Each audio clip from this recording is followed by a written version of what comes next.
Good morning. Good morning, everyone. We do have a very full agenda today, and I just added something to it just moments ago, so we're going to go ahead and get started. Good seeing you all. Happy New Year. Things are going well. It looks like enrollment's doing real well for this term, and we've got a lot of work still left to do, especially, this is just a little hot. Could you, sir, could you turn this down just a little bit? It's a little hot. So we got a lot of work left to do. We're already into the term. Things are happening, so very, very excited to get going. What I'd like to do first is go ahead and introduce anybody who has not yet been introduced, any new employee who has not yet been introduced at the all-staff meeting. So if that means you, please stand up and I'll come around to you, and I want you to tell us who you are and where you came from. If another university, another place outside the university, another unit within the university, let us know that. So if you are new, please stand up. Okay, seeing none. All right. We do have one that's, well, actually two, right? That are everything old is new again. My name is Jonathan James. I'm the experiential learning specialist for career services, and I came from the office of the registrar. So he's one of us that stayed. That's awesome.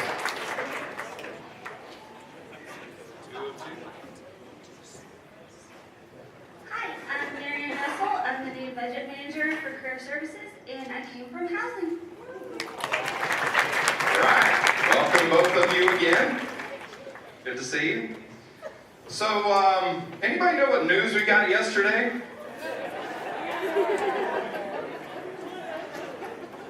So I wanted to address a little bit what happens, how that happened, why it happened. So the nature of presidential searches generally in the universe. So if you don't know, President Marrero yesterday was named the lone finalist for the presidency at Georgia Southern. Now, what I want to talk to you about is, what does a lone finalist mean? It means exactly what you think it means, okay? The way the university system does their president searches, first of all, they are usually very, very tight and very confidential. So the Kennesaw search was not that. Everybody knew who was in that and that the president was in that, mostly because the president himself told a lot of people that he was in that search. Well, that did not happen in this search. Because it happened in the last, the confidentiality was even heightened. So I learned about it yesterday at noon. Okay, so that's how confidential it was. The nature of these presidential searches and the way the university system does it, their policy is that they have to have a 5-day period that is essentially a review period. And it's what you might expect. We want this person to be the candidate, but we're still going to take public comments or some comments. We're going to let the board review if there are any problems with the person.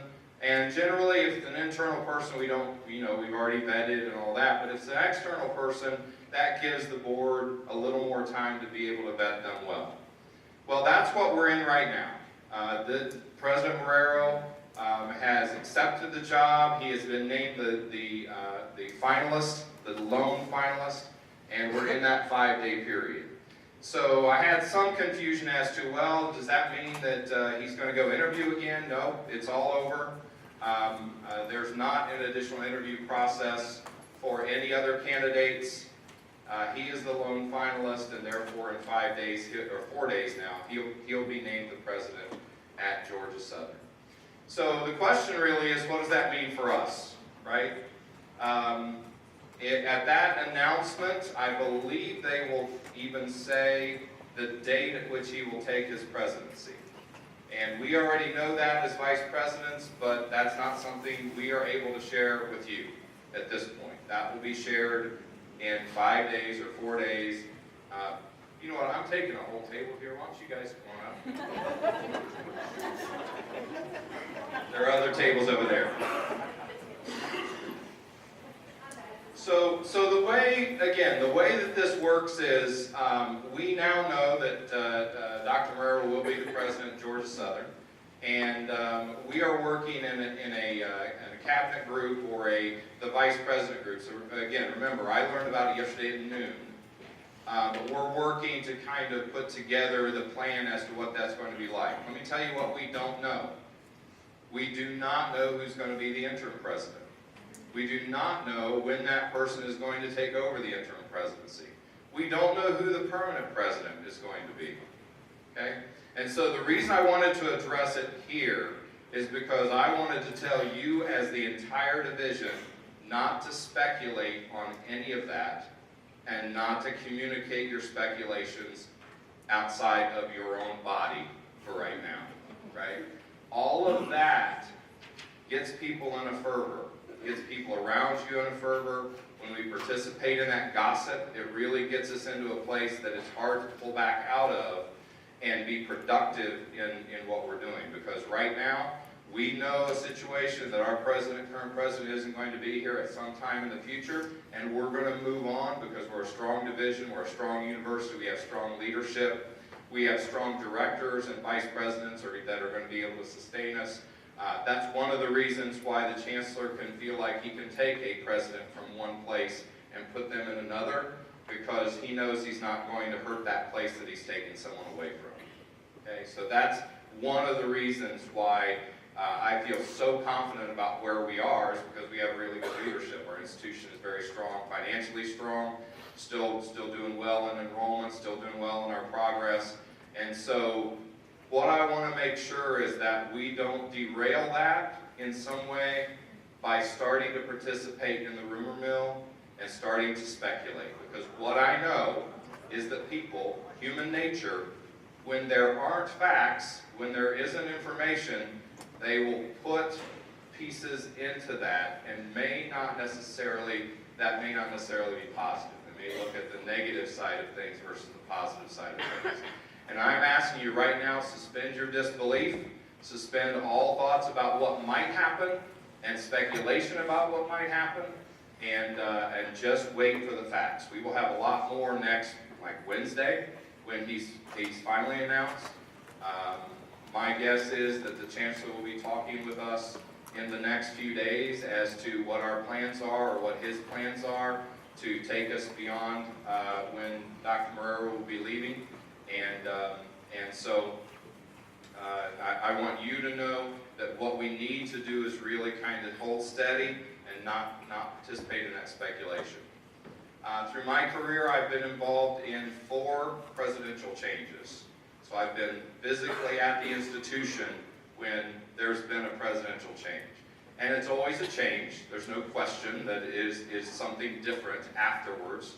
But I also know that the institution itself has values and a life and an ethos and all of that drive it, that is connected to but not dependent on the president. You know, we can get to the next side of this. He's been a great leader.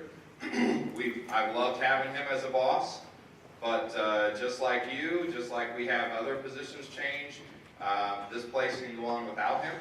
And he wants us to. His message to us yesterday was, how can I lean into things that are going to help you between now and the time I leave? And how can I lean out of things so I can kind of get out of things, get out of your way, so you guys can lead the institution. He was talking to his vice presidents. So I just don't want anybody to think that the sky is falling, because it's not. We've got good leadership. And we're going to keep on keeping on based on our strategic plan, based on the plans that we've made, based on the budgets that we have. We're just going to keep on moving. And I feel very confident that that's still going to be very, very successful. And that down the road, when that actually happens, we will be able to select a great leader to be able to move us even to the next level. So I'm not going to take questions at this point because our agenda is so tight. And so I'm going to turn it over to Alexis. How y'all good this morning? Good.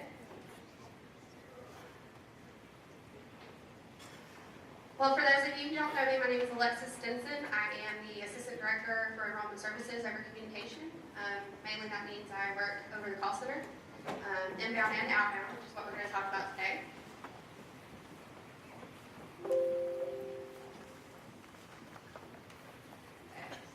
So fun facts about the Outbound call center. It started in the summer of 2016, which is right before I started. Thank you, JJ.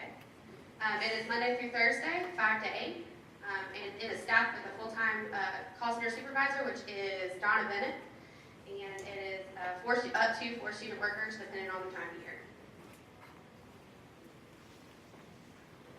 So one of our things that we focus on here in SAEM is student success, retention, progression, graduation, student life involvement, and then of course necessary administrative tasks, financial aid, those FERPAs that got to get signed and everything. I say all this to tell you that Outbound can be a voice for you in that.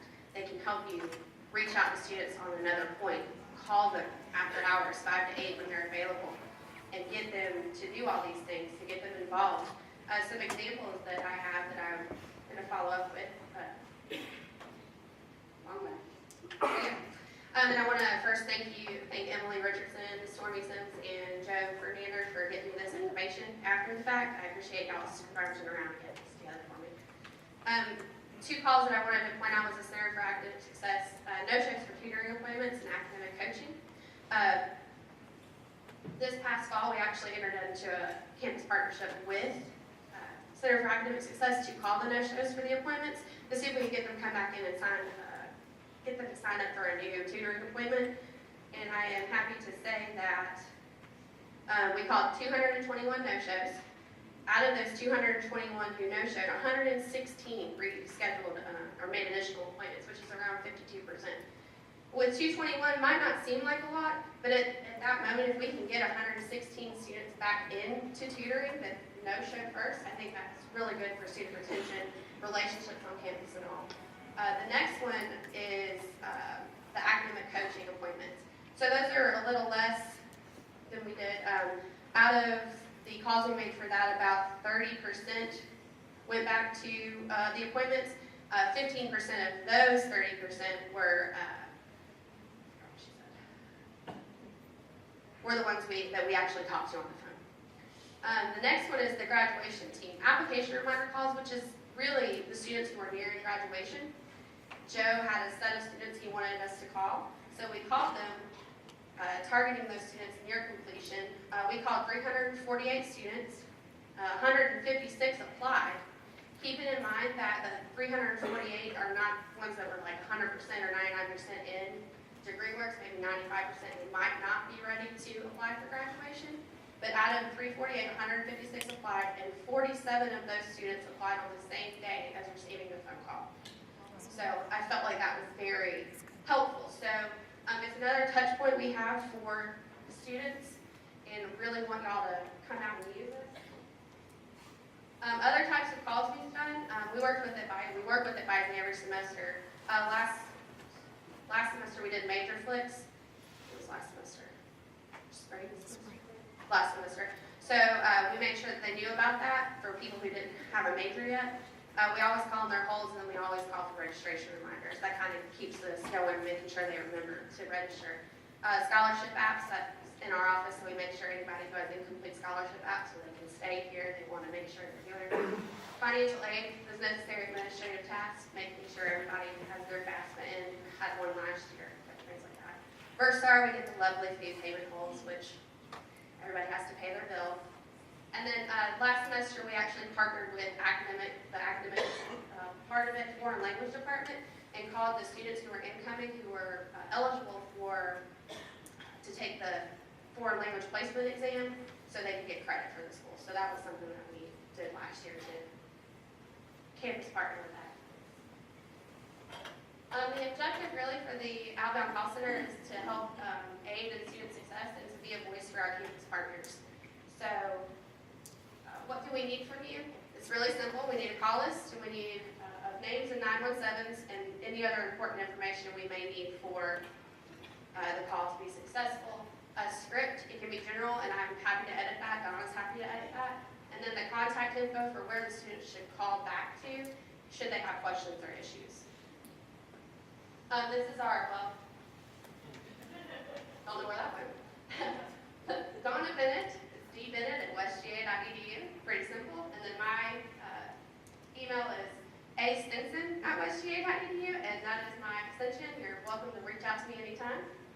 And we're looking forward to helping to be a voice in student success for our campus partners.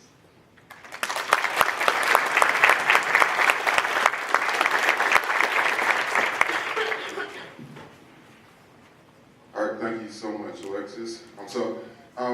Many of us, so first off, good morning.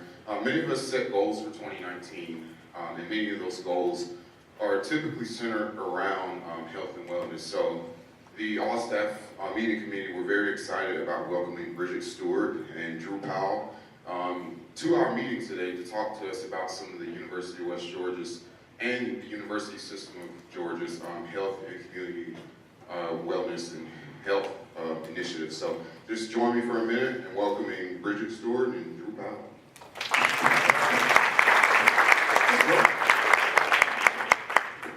All right, everybody. Well, thank you so much for having me this morning, everybody. Good morning, SAEM. Me and Bridgette are going to go over some things about kind of the wellness initiatives going on campus. But to kind of start it off, I do want to kind of throw out a couple disclaimers. Bridgette and I both kind of have a really heavy background in the physical side of wellness, but I will not fall into the trap of thinking that's the only side of wellness, so keep that in mind as we go through the presentation today. So I'm the Assistant Director of Fitness and Wellness here at University of Recreation. I had the pleasure of serving the students through group fitness programming, as well as our personal training program, and some other kind of tertiary activities that we do here at UREC. Bridgette is the chair of the Health and Community Wellness program over at the College of Education. So she works in the Coliseum. There's a brand new lab she's going to go over here in a little bit. But to kick us off, of course, you can't put a group fitness instructor on the stage without them actually doing some physical activity, right? But luckily for you all, we're not going to have to get out of our seats. Yeah. So play along with me for a minute. You're going to be sitting in your seat, pretending like you're at your desk. By the way, show of hands, who has a stand-up desk already? Yeah, congratulations, supervisors. Okay, so you're sitting at your desk, right? You're in your chair at your desk. What's the first thing that you always think of whenever you're sitting down, right? What is it? Keyboard. Okay, what about your body? No body thoughts. Perfect. Okay, so we're going to get into that. Posture, right? You've probably heard this many times. Ergonomics, having good posture. The first thing I just want you to think about is having great posture. So all of y'all already have done this automatically without me even saying it because you know I'm paying attention to your posture. So stand up nice and tall. We're just going to do some basic exercises. The first one is this shoulder blade pinch. So if you were to have your chest up tall, shoulders down, you're going to pull your shoulder blades together in the back. Just pull them together. So you can hold that for just a few seconds, and then relax for a second. And then bring it back again. Hold it for a little bit longer. You feel that squeeze as if you could put a pencil in the back of your shoulder blades and hold it there? Yeah. Then relax it again. One more time, pulling that back. So imagine now you've got your hands on your keyboard. You can do this while you're typing, right? Relax that. Okay, now your isometric arm lift. This is going to be the next one. Just relax your arms down to your side. You're going to raise your shoulders straight up and then straight down. Real simple. Straight back up, straight back down. We get a reps of like 5 or 6 of these in, come back up, come back down. Y'all following me. All right, next one. We're going to do a back stretch. This is probably some of y'all's favorite. The key on this one, whenever you do the back stretch, is you want your hips to come forward with you. So don't just round your back. See if you can get your hips to rock forward. So get all the way back in the back of your chair. Feet flat on the ground. Back flat. We're going to come forward as far as we can, just letting our arms hang down in front of us. Don't pass out. Keep breathing. Good. And you bring that back up. Of course, all these things, you can do multiple reps of this. Recommended to do so. Next one, we're going to do a hip stretch. So if you're comfortable, you have nice and limber pants on. You do not have to do this one. But go ahead and take one arm, one leg, cross it over. See if you can keep the back of your lower back up against the chair and lean forward just slightly. You should feel a nice stretch out there in your hip, yeah? Yeah, this is a good one. This is a real good one. Getting you warmed up for our last couple here. All right, we got to do both legs if you got them. If you got both legs, go and switch it up. Good. Bend forward just slightly. Awesome. Bring that back up, you relax that. All right, last couple here. This one's going to challenge you a little bit. So if you can, take it to the front of your chair if you're able. You can cross your arms if you'd like. Some people like to have just down their sides, but either way. And I want you to keep your chest up and lean back slightly until you maybe touch just barely the back of the chair. Hold that there. Everybody shaking a little bit. You got some rumbling going on in your stomach. Yeah. Good. Bring that back up. You can do it again if you want. If you're really enjoying it. Try to see if you can just barely touch the back of the chair without touching it completely. Good stuff. All right, relax. Last one. Bring it back in the back of the chair. We're just going to lift the leg at a time. So leg straight out. Then back down, switching it up. Back down, switching it up. One more time. All right, give yourself a round of applause. Excellent job. Okay, so I think that's really basic stuff. But believe it or not, if you can add that into your day, if you're at your chair for more than an hour or so, and you can add that in at the end of the hour, it's going to do you wonders in the long term. You may not notice it right there in the moment, but throughout time, if you're trying to get that in once or twice a day, that your body's going to appreciate that so much. So just a couple tips up here, especially if you're sitting at the desk for long periods of time. You want a chair that allows you to have a 90-degree angle when you're seated at your knee. So you don't want to be seated with your knees really high or really low. So if you're somebody that doesn't have a chair that moves very well, that might be something to look into. Same thing if you're in a wheelchair. Obviously, hopefully you're supplying the brakes so you're not rolling around and falling away from your desk. Try to sit up straight and tall while you're doing that, maintaining good posture, and that's throughout the entire day if possible. So you can add resistance, if you've got paperweights or things like that in your office and you want to get some actual muscle going from there, you can do that, of course. So yeah. What if you or your employees stand a lot? I actually was in the UCC grabbing a sandwich one day, and they're like, Drew, you did that desk exercise thing that one time, but you know what, I stand all day. And I'm like, you know what, you're right, I did not go over that. So typically, if you're standing a lot, your joints are staying at an extended place, right? Your knees are always out, your ankles are always up, and your hips are always stretched out. You're not doing a lot of bending. So what I recommended to this person was to try and see if they can stop every once in a while and get like a quadricep stretch in so that they're bending their knees. Same thing with your ankles, if you can pull your toes up towards your feet, or towards your knees and back down again. Getting some movement in the joints beyond just the basic walking around, because again, your body wants to move throughout the entire range of motion. So if you can add some kicks in, things like that, that's going to help you throughout your day. So recommend that to your employees if you have employees that do a lot of standing. Really quick, just something that the U.S. Department of Health and Human Services put out this past year is a campaign called Move Your Way.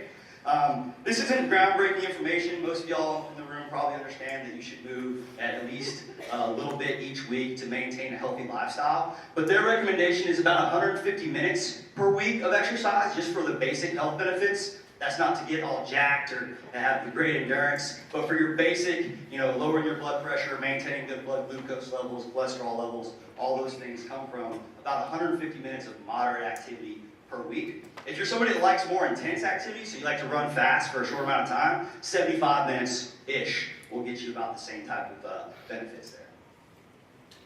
Can you play that for me? Y'all will probably appreciate this one a little bit better.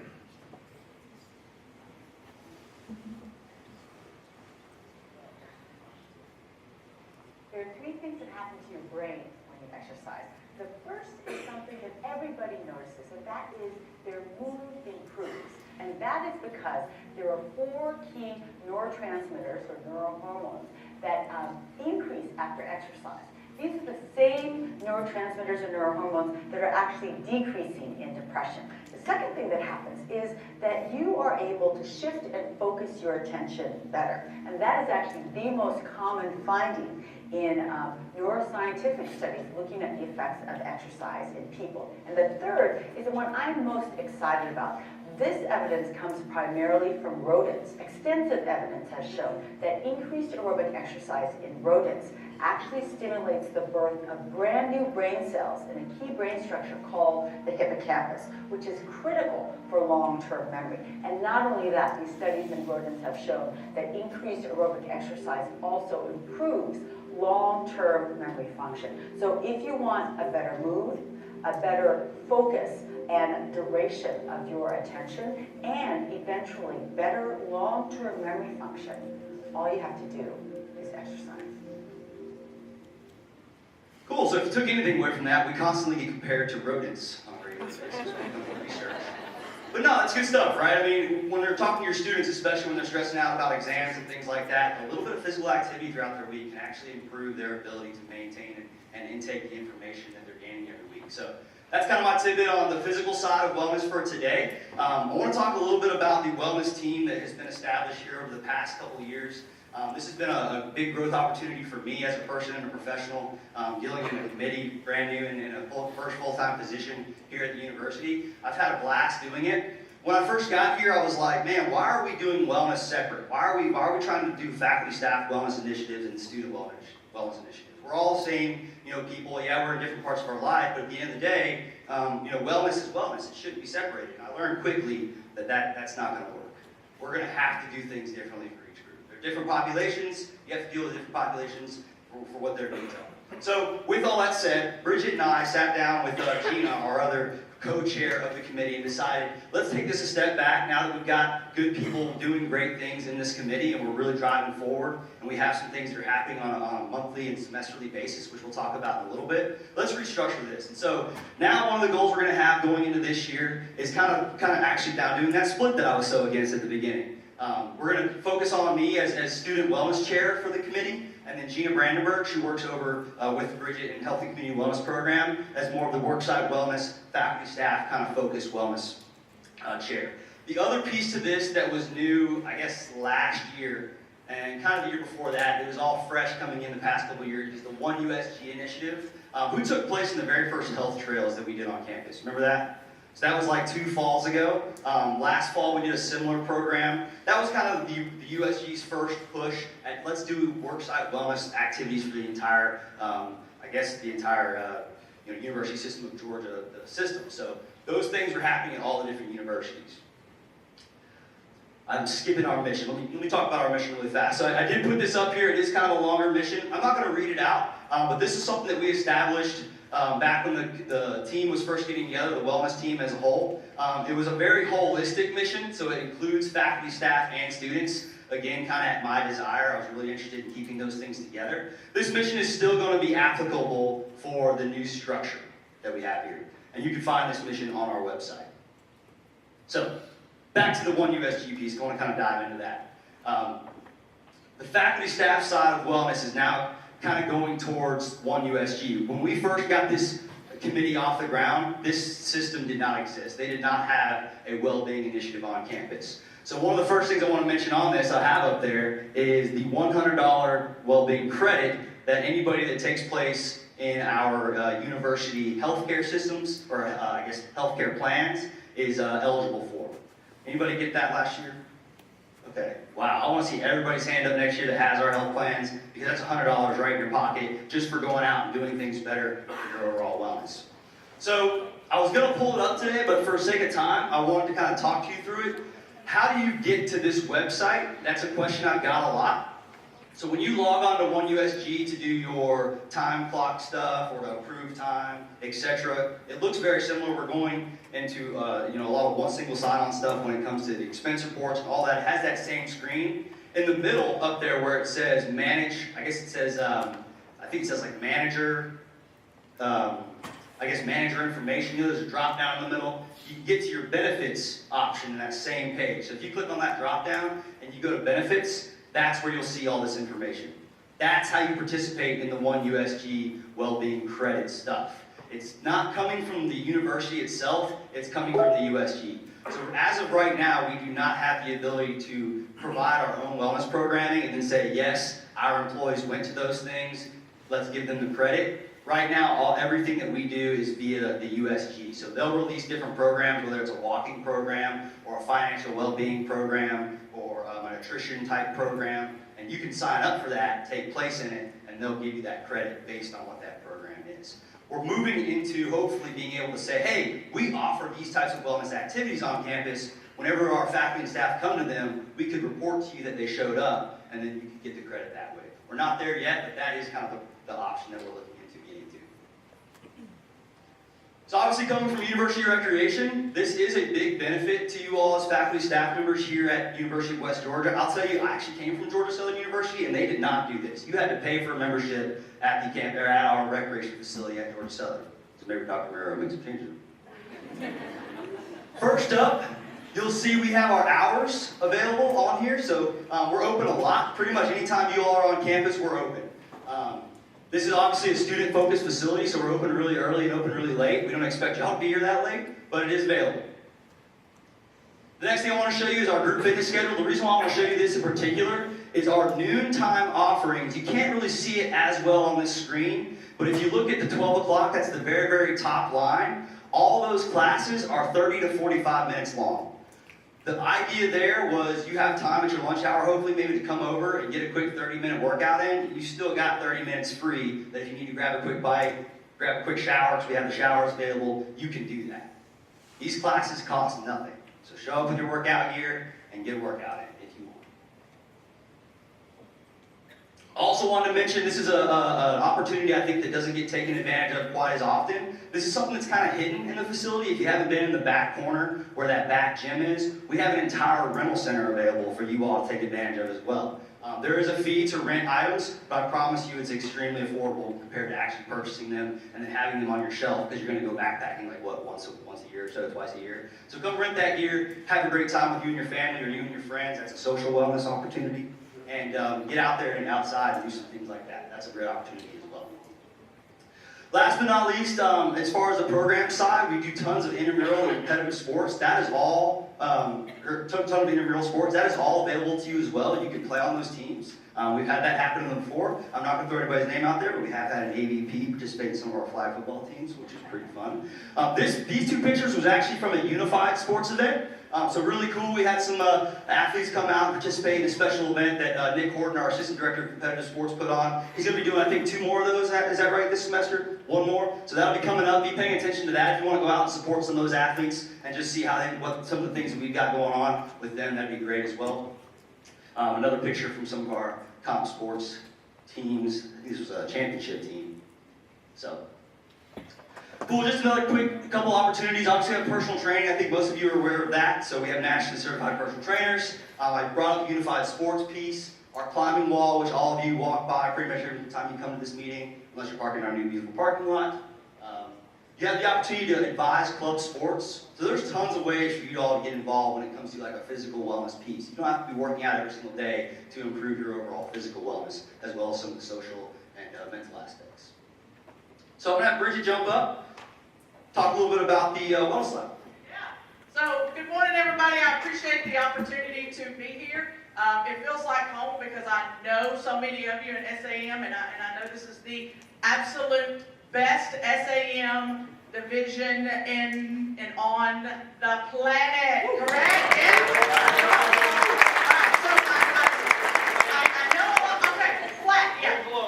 Yeah, on the globe. Yeah. So I know a lot of you already. Show of hands, how many of you have actually been down to the Coliseum to the Wolf Wellness Lab? Or have heard of it? How many of you have heard of it? Okay? So one of the things that I want to do is to quickly just show you some of the features of the lab. And if you have not heard about the lab, we really want to encourage you to come down. The lab was really something that started as an idea back last spring. We have this wonderful space, and of course our health and community wellness program continues to grow. I left for Christmas break and we had 380 students, and I come back from Christmas break and now we're at 415. So, you know, I don't know where they're coming from, but I really appreciate you guys doing what you do to get them in here, okay? And so the space really started out as an idea for those students in the health and community wellness program to have an experiential learning and high impact practice space. Okay? They really didn't have a space on campus to put into play what we're teaching them to do. And the majority of them want to go into what we call worksite wellness or employee wellness, which is working for universities, working for corporate, working for Home Depot, working for all these other places, and working with employees on how to improve their overall health and wellness. And so Drew and his folks are very good at what they do with physical wellness. He did mention earlier that physical wellness is just one small piece of it. One of the things that we are proud to focus on in the lab is the social, the mental. Where's my counselors? Where's my counseling department? Yes, I love you. Okay, we have one of the best counseling departments here on the planet. Globe, on the planet, yeah, on the planet. We worked a lot with some folks in health services. Where's my registrar group? They've been with me. Where they at in the back? There they are. I love you, yes, yes. So they've come down and we've done some stuff before.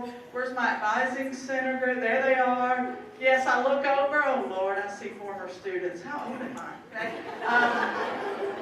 I've been here for 15 years. I started when I was 5. But yeah, so I do look around and I see some of these students. They were students of mine, so that makes me happy to know I'm still here. Let's just say that, okay? So the Wolf Wellness started as a space, and so over the summer we did construction. We had a soft opening in the fall, and when I say soft opening, I counted it up. We had over 2,000 people come through that space. That was not a soft opening, but it really, I don't know what happened. But having said that, because we need the space, we need the people to come down and work with our students, we were able to hire our first full-time administrative assistant, who is a December 15th graduate of our program. So we're excited that we were able to keep one of our students, and so she'll be there helping with the lab. So a couple of things about the lab, okay? This is sort of the layout of the lab. I'm not going to spend a lot of time on it, but we really focus on education, we focus on leadership, advocacy, and services. So what I'm going to focus on today is really what are the services that we offer for you guys, okay? Some of you are very familiar and have heard about a DEXA scan. I've already had a lot of questions about the DEXA scan, so we'll talk a little bit about the DEXA scan here in just a minute, but what we're really going to focus on is the services, and I'll just tell you the ultimate goal for leadership, if there's any leadership in the room, is to ultimately at this university be able to have individuals have not only their lunchtime, but also to have a wellness time during the day. Now, I may get a lot of pushback from that, and that is okay. We'll have some conversations, but we know that a healthy workforce is a more productive workforce. And so that is one of the ultimate goals of the actual wellness lab, okay? So, services. Our most popular service is our biometric screenings. How many of you come down and had the biometric screenings? Several of you have come down already, had biometric screenings. The one cool thing that you're going to notice, especially about the pictures, is these are all our students doing all of these screenings, okay? And so that's one of the things that we take pride in, is that our students, most of them are already nationally certified as either health coaches, personal trainers, because that is built into our health and community wellness curriculum. And they work with myself, Chrissy Knoll, Gina Brandenburg, Sasha McBurst, Kimberly Bingham. They work with full-time faculty, and they provide their time to the lab outside of their full-time teaching schedule, just so that we have students come in. So we have students that come in and volunteer. We also have a Take Fee grant that actually provides 2 student workers that are paid to actually work in the lab. So our most popular scan or biometric screening is the DEXA, okay? If you will look on the left, that is actually a student from, I think, about 3 semesters ago. She's already graduated at this point. That beautiful lady running the DEXA scan there. Yeah, okay. You can see the DEXA scan. I don't know how we were fortunate enough. I think it came with the building and it originally started with research, but that is a $250,000 piece of equipment, that DEXA scan. It scans for body composition analysis, so full body composition, and it is a bone density scan, okay? We do bone density scans and analysis for $20, okay? The value is $250, okay? So we're looking more for the experience for our students versus the money, okay? It's all about the experience for the student. So we have different packages. We have what's called a Know Your Core 4, which is essentially blood pressure, glucose, cholesterol, body composition, okay? So you can sign up to get one of those packages. Very, very minimal cost. I'll actually send out the pricing sheet this afternoon. We also have a fitness package, so if you're just interested in having some basic fitness measurements, so cardiorespiratory, muscular fitness, flexibility analysis done. But our wellness packages are most popular. It is a combination of the two. It takes about 45, 50 minutes to complete, get a DEXA scan and all those other measurements, and you can see that our students are going to be involved side by side with us, okay, to do all of these scans. So the DEXA, again, is our most popular. So if you are interested, it gives you a full analysis. Some people are not interested, but they are interested. It is very eye-opening if you've never had a DEXA scan done. So come on down and let us do that, okay? The other one right now currently is a student program, where it's our health services and counseling. These are our two biggest supporters of our exercises medicine program. They make referrals to our program, but it is beginning to, we're starting to see that this program really needs to be available to all, and so we are going to expand our EIM program. Exercises, anybody ever heard of the exercises medicine program? Okay, so it's a national program that essentially looks at, for those that are eligible based on either BMI or high blood pressure, being able to use exercise, a very specific exercise program, individualized for you in place of pharmaceuticals, okay? And so this doesn't work for everybody, but for those that would like to try exercise as a form of medicine, this program is there. We do a lot with behavior change counseling, so it's not just measurements, but you do get the measurements as well. We work with you on SMART goal setting. We work with you again on the biometrics. You get an individualized exercise program, and our students are the ones that help individualize the program because they're already certified personal trainers. I think a couple of them actually work here in UREC as well, okay? Health and wellness education, along with the committee that Drew and I work with employee wellness. We do a lot with workshops and educational opportunities. Those Wednesday walks that you see are sponsored by our committee, but they're led by health and community wellness students. We have a lot in the way of research and grant opportunities that are coming through. Certificate programs, we're going to have some certificate programs coming through there as well. And of course, nutrition education. One of the things that everybody loves to see when they come to the lab is our 10-person mobile cooking kitchen. So I've got a picture of it there. I've actually got a cute picture of my registrar office, folks. I should have put that up there today. It is a 10-person cooking cart. It has a fully functional oven, a fully functional eye, and running hot and cold water. And so we do actual hands-on nutrition curriculum and education directly there in the lab. We actually bring out the tables. We set it up as a classroom in the lab space. And so we can have a lot in the way of nutrition education. Most of our students will run a program called Cooking Matters, and they'll run that as a peer program with other students, basically teaching them how to cook on a budget, okay? And so we had some of the athletic teams in there this summer, or actually back in the fall, that actually did some Cooking Matters in the evening. So we have daytime, we have nighttime. We have our Well at West series. Some of y'all know that as our Lunch and Learn series. We actually changed that because some of our sessions are not during lunchtime for the spring. We have a couple of folks that are actually in here. They're going to be providing some Lunch and Learn sessions. Isn't that right, Kendall? Our man over here. Kendall's going to do some financial wellness pieces with us. We actually have some other ones that just developed yesterday that people came to me and said, I really want to do a session on X. And so we'll be sending out our Well at West series.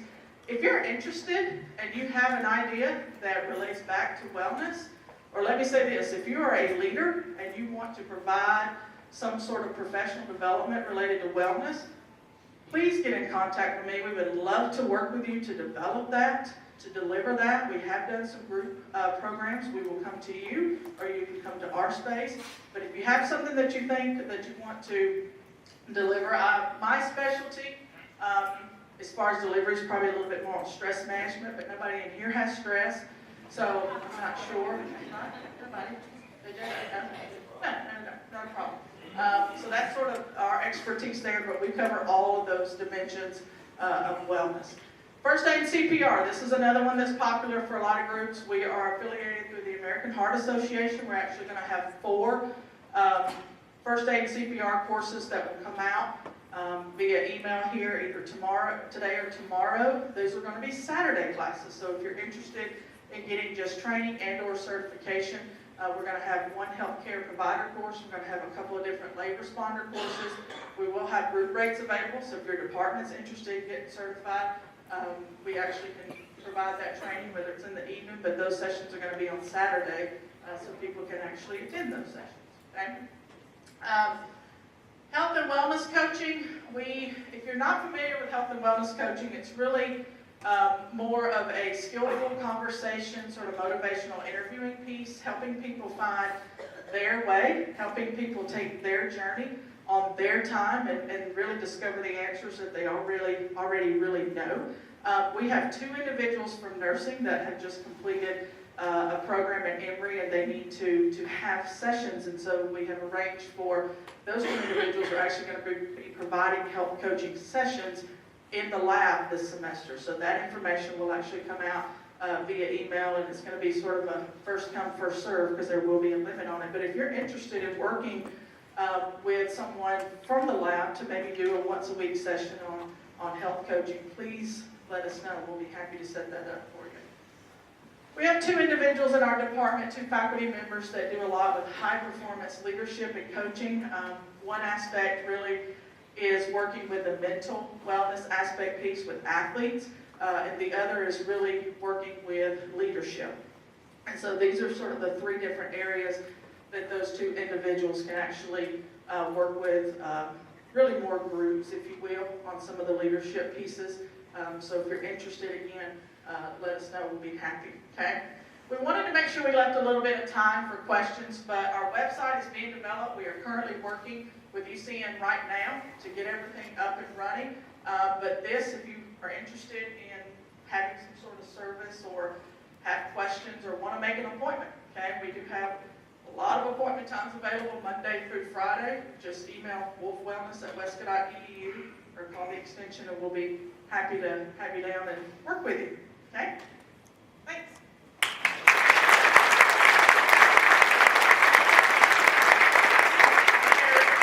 Any questions that anybody had about the lab per se? Any of the services or anything? Do we have a nutritionist? We do not have a dietitian that is on staff. We do have a dietitian that teaches in our health and community wellness area, because we have a nutrition minor that started for our students this semester. And so we do have access to a couple of dietitians if you have some very specific questions, but the university does not have a dietitian employed that I know of. We need one. Anything else?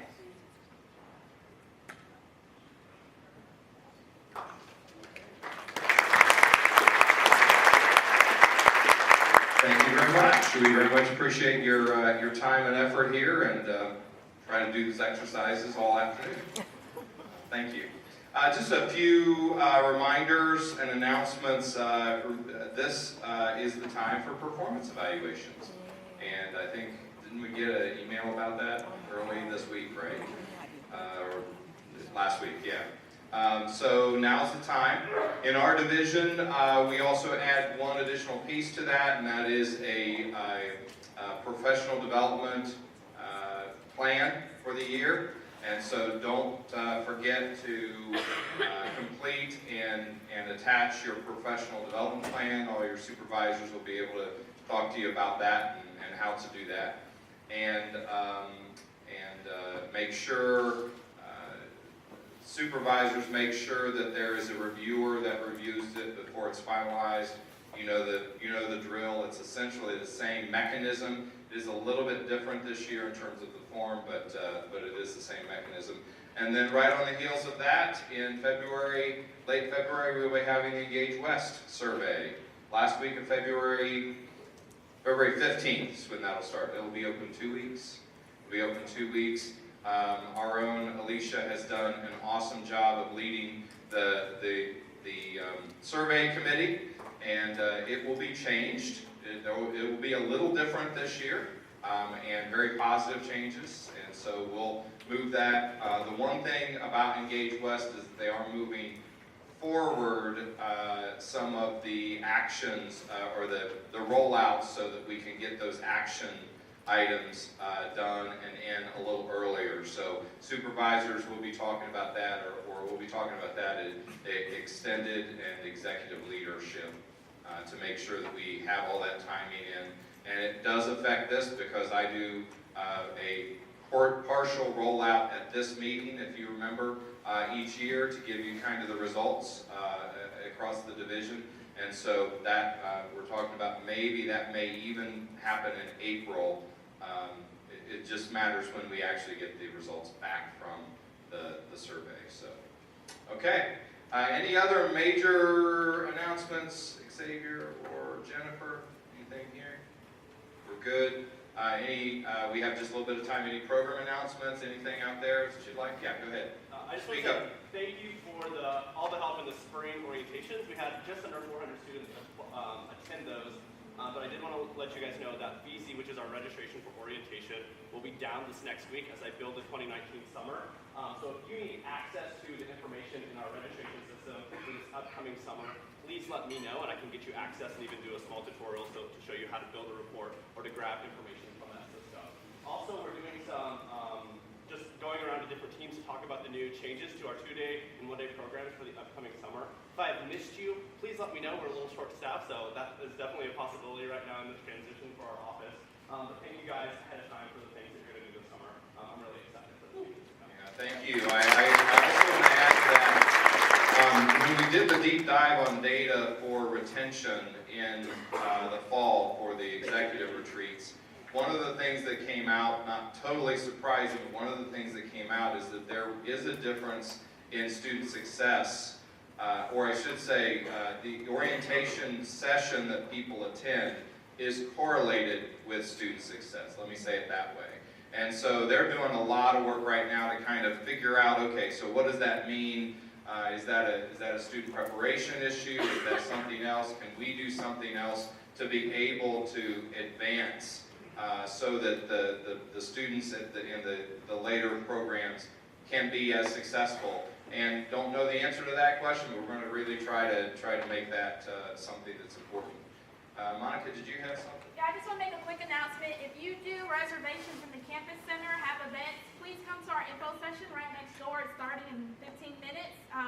So we have some updates that we want to share with everyone. So please join us. Thank you. That's great. Yes. Good morning, everyone. Our recruitment week starts on Monday, January 14th. Applications go live on jobs.westfed.edu. So if you have any students that you would like to recommend for the position, please tell them to look on that website. Thank you. That's great, and obviously we are indebted to our student leaders. Want to select great student leaders so we can support our students. Yes? Health Services is open at the new health center. If you or any of your team members have need for a tour or student tours or would like to stay or whatever, feel free to reach out and we'll try to accommodate those during lower payment volumes.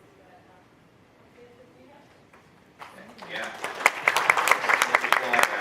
They've done a tremendous amount of work to get into that facility, and it's just, it really is amazing the difference that being in a brand new facility that's set up exactly like you need it to do the things that you do can make a big difference. Also, there's a ribbon cutting on that February 21st. February 21st will be a ribbon cutting for that building, and I'm sure we'll have some sort of a reception and those kind of things around that. It's a work day, and so it'll be interesting to see how that. Hopefully, flu won't hit the week before and be inundated with students during that time. But it's a great place. Yes. Good morning, everyone. I just want to give a quick reminder about Winter Preview Day coming up at the end of this month, Sunday, the 27th, and then in April we'll do our Spring Preview Day on the 28th. Just FYI, I'll be sending out my typical communications to all of you that we do first of next week. But if you do have any good questions in the interim, just let me know, or Lucia White know, our coordinator over those events. Happy to have you all. Those thank you for your support. We look forward to it.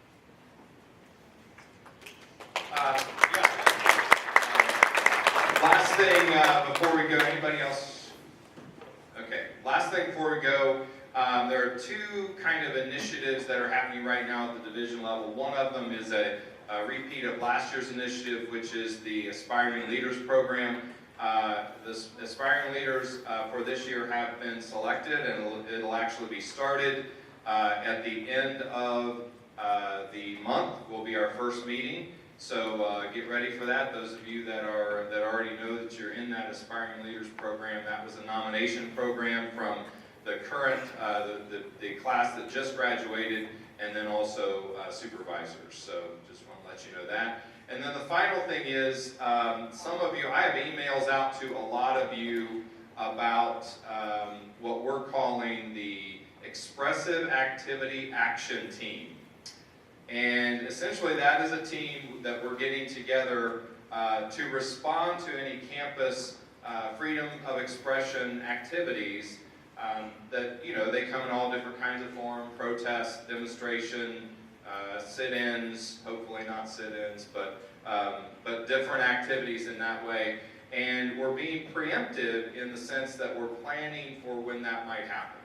And the reason we're doing that is that, and again, West Georgia has not been a overly active institution in that respect, but we want to avoid what is happening, like that happened in Missouri and some other places where there were activities and the institutions weren't ready for them, hadn't planned for them. And in a second sense, they hadn't developed their internal institutional philosophy about how to handle them. Our institutional philosophy is we're going to do everything we can to protect your right to freedom of expression and to help you and support you through that expression to the extent that it also can be a safe and effective type of an event. We want to make sure that we maintain student and campus safety while at the same time protecting everybody's right to free speech. And so we've had an executive team working on this for about 7 or 8 months, and now this will be an extended team. So if you have an email from me that you've been ignoring, now would be the time to at least search my name and see if you're on there, and respond to that. We're going to be putting this team together. It's going to be about, I don't know, about 30 people or so, again, that have been identified as people who would be great at going out and talking with groups. We're going to go out in teams of 2,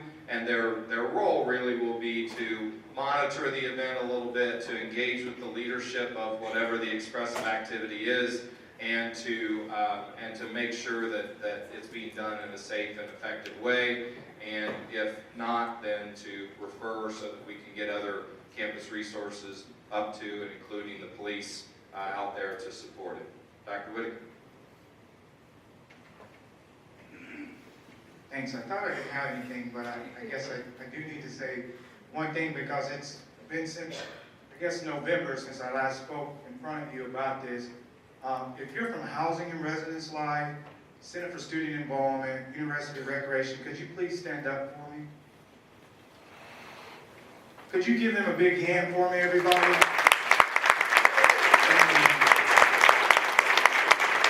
Also, the list goes on and on. Alumni, athletics, Dr. Lingrell for signing off on it. We took 3 busloads of students down to Valdosta, over 100 plus individuals, and we made it down there safely. I told you that it was about building spirit and tradition. We discovered some things that we knew, but it was really interesting being right there in it. We got off the bus, we had a great tailgate. Our students walked through a crowd, and people started yelling at us, and we had to separate people. And our students kind of caught some spirit and was like, "Go Wolves, what's going on?" What we discovered is that Valdosta didn't like us very much. And we reminded them that we were West Georgia, and it's okay, maybe we don't like you as well, but we are classic. Keep it classic, Wolves. And we got there, and the game was great. And we almost won it. I told you there was a chance that we couldn't win or win. Make a long story short, it was close all the way to the end, and then right there, Valdosta pulled off. What I really wanted to share with you is, can you believe that many people, 3 buses, went with a dean of student and our student leaders? Nobody went to jail? Yeah, that's a big fact, right? Because here's the deal. You can not have to go to Valdosta and go to jail, right? But to go 4 hours and everybody be safe, our staff, from Chris Geiger and TJ, and I can't thank Stephen Whitlock and his team enough, and Emily, for all the work that they continually put together to do. Safety was utmost important. Make a long story short, it's taken me a long time to get to this point. I said that the game could have national title implications. Valdosta did win the national title. Did y'all hear that? So what that really means is that this next year, in this next football season, when hopefully they travel to us, we're going to be just as pissed off about it. And a lot of energy may be ready to go, and our students should be fired up, and hopefully we can build on that momentum that it's great to be a Wolf. And you know, we'll just keep celebrating and find success at our university, within our family, and I needed to give y'all that update. Thank you so much. You know, the only thing the Wolves were missing was an All-American running back. If you didn't know, Dr. Whitaker was a college football player. So, okay, so that's it for today. Leaving you with that little tidbit. That's it for today. Thank you very much. See you next month.